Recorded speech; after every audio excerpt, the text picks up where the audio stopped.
Leitura diária. Primeiro livro de Crônicas, capítulo 13. O retorno da arca.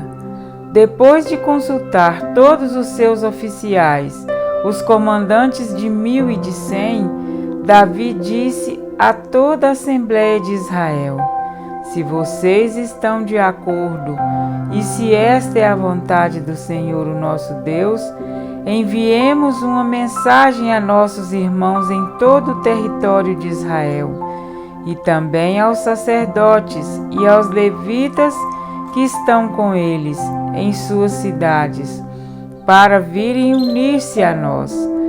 Vamos trazer de volta a arca de nosso Deus, pois não nos importamos com ela durante o reinado de Saul. Toda a Assembleia concordou, pois isso pareceu bom a todo o povo.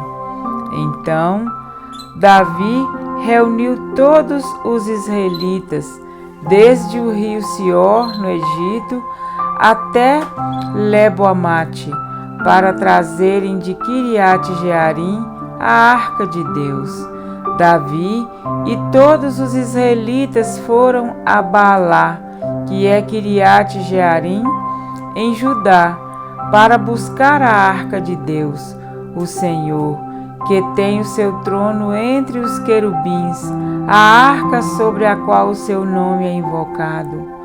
Da casa de Abinadab levaram a arca de Deus num carroção novo, conduzido por Uzá e Aiô.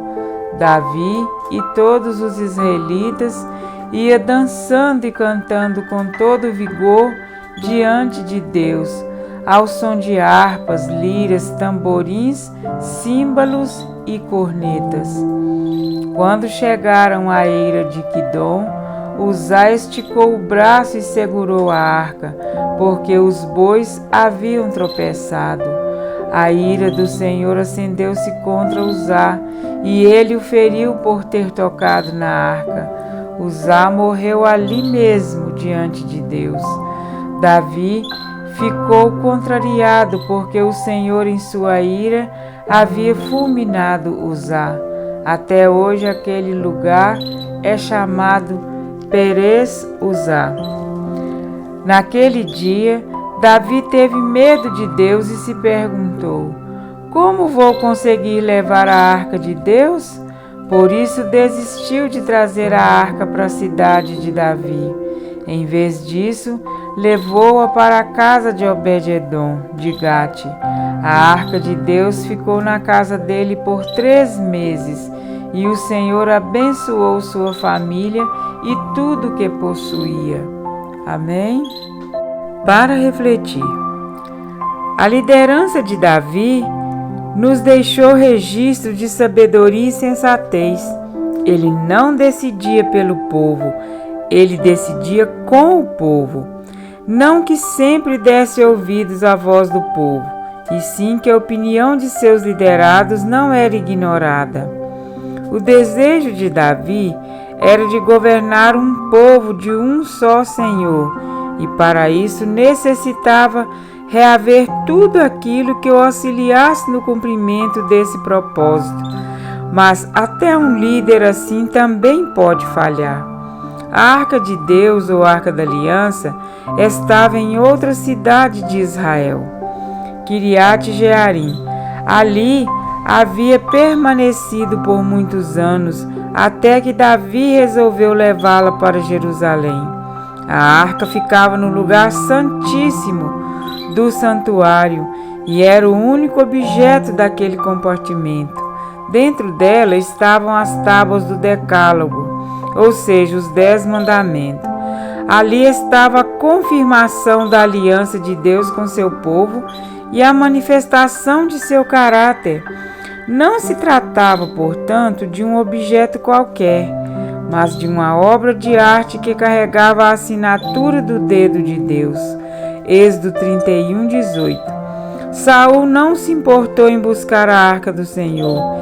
Ele estava tão focado nas guerras e na inveja que sentia de Davi, que permitiu que a maior guerra surgisse em seu coração, aprisionando-o ao pecado. Apesar das boas intenções de Davi, ele também cometeu o grave erro de transportar a arca sem seguir as instruções de Deus, por tocar no que não lhe era permitido. Uzá morreu, e sua morte entristeceu o coração de Davi de uma forma que toda a sua alegria desvaneceu, negando-se a prosseguir com o trajeto. Assim ficou a arca de Deus com a família de Obed-edom. Depois de saber o que tinha acontecido com Uzá, você teria coragem de ter a arca da aliança em sua casa?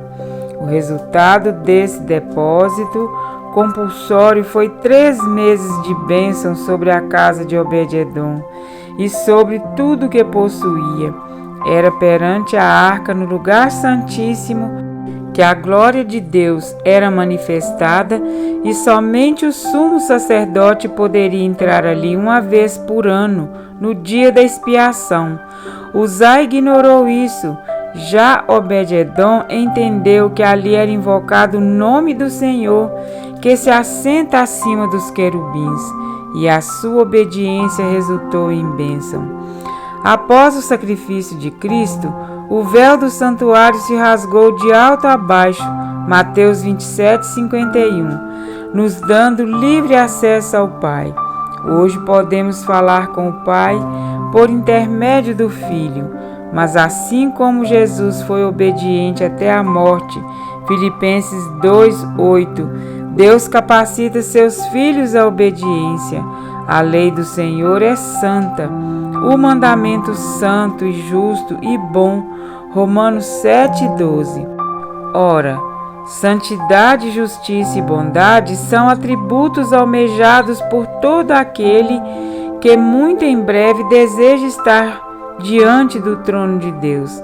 Levar a arca para Jerusalém pareceu justo aos olhos de todo o povo, mas assim como havia uma forma certa de transportá-la, Jesus nos deixou o perfeito exemplo de como devemos andar com Deus. A pergunta é: como trarei para mim a arca de Deus? Precisamos conhecer a diferença entre o certo e o errado, entre o santo e o profano. Não é o que achamos que seja correto e santo, mas o que a Bíblia estabelece por princípios acerca disso. Notem que Davi e o povo estavam vivenciando um momento de muita alegria, com toda sorte de instrumentos, com todo o seu empenho. Mas este episódio deixa bem claro que se o nosso empenho em fazer a obra de Deus não estiver em comum acordo com as Escrituras, mais cedo ou mais tarde a nossa alegria se tornará em desgosto. Assim diz o Senhor, segundo a palavra da aliança que fiz convosco quando saístes do Egito: o meu Espírito habita no meio de vós, não temais. Ageu 2:5. O desejo de Deus é que aceitemos a sua aliança e sejamos ricamente abençoados com o Espírito Santo em nossa vida e em nosso lar. Então, não teremos o que temer. Temos em nossas mãos a palavra de Deus e nela muitos tesouros a serem explorados. Não negligenciemos o que Saul negligenciou e, como Uzá, não toquemos no que não nos convém, mas que o Espírito Santo nos desperte e reavive, fazendo de nosso lar uma casa de bênção. Amém?